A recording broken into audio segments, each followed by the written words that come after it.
В городе Жуковске Московской области в честь столетия со дня рождения дважды Героя Советского Союза, заслуженного летчика-испытателя СССР Амедхана Султана торжественно открыли мемориальную доску на фасаде дома по улице Маяковского, 13.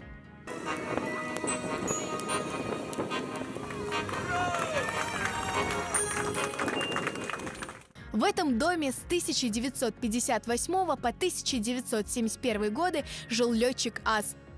В Жуковском Амедхан Султан больше 20 лет работал в летно-исследовательском институте имени Громова. Его имя носит одна из улиц города. Автор бронзового барельефа – известный крымско-татарский скульптор Айдер Алиев. Он украсил мемориальную доску скульптурным изображением летчика. Инициатором его установки выступила московская община крымских татар. В этом году мы переживаем знаменательное событие. 100 лет со дня рождения дважды Героя Советского Союза, заслуженного летчика-испытателя СССР Амедхана Султана. Это человек – гордость всей страны, нашего народа.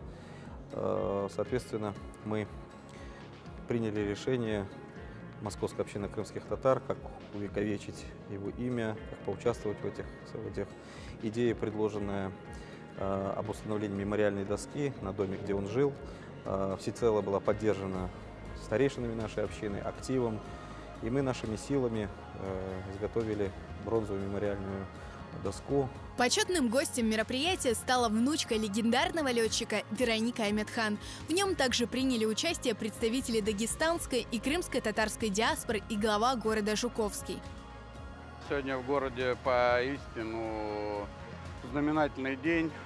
Сегодня мы открыли с вами здесь мемориальную доску заслуженному человеку, дважды Герою Советского Союза, ветерану Великой Отечественной войны, летчику АСу, который более 20 лет своей жизни проработал в городе Жуковском, посвятил себя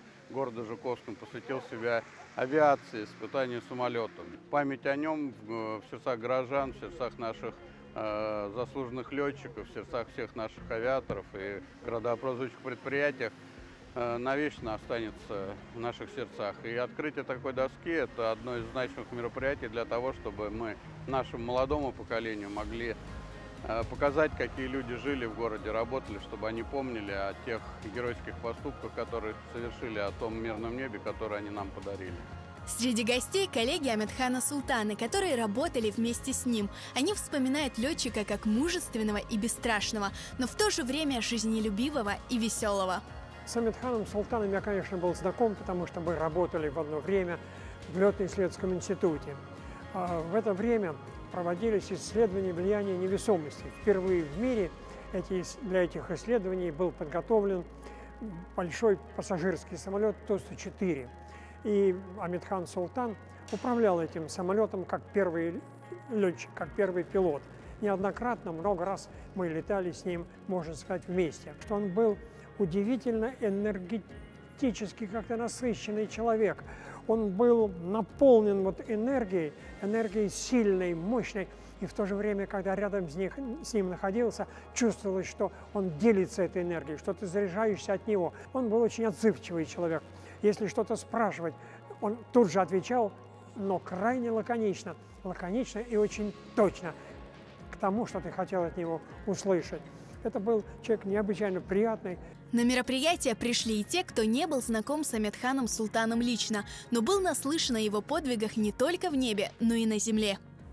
Он не просто летчик, заслуженный ас, дважды Герой Советского Союза, летчик-испытатель, но это еще мужественный человек, который во имя крымского татарского народа проявил мужество. И в самое тяжелое время, когда народ был в изгнании, в депортации, он не боялся подать свой голос в защиту этого народа. Мои родственники встречались с ним еще в 1965-1966 году в составе представителей крымско-татарского народа, когда приезжали в Крым, в Москву сдавать петиции в адрес Политбюро ЦК КПСС о реабилитации крымско-татарского народа и встречались с Амедханом Султаном.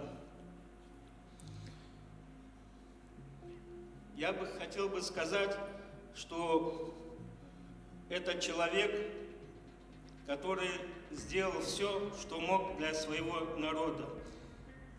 И народ остался, как говорится, благодарен ему за это. О подвигах летчика аса к его столетию создали фильм «Воздушный лев» Амедхан Султан. Этот человек – воздушный лев. Посетителям показали наградные документы летчика и авиационные костюмы, в которых он испытывал новые самолеты.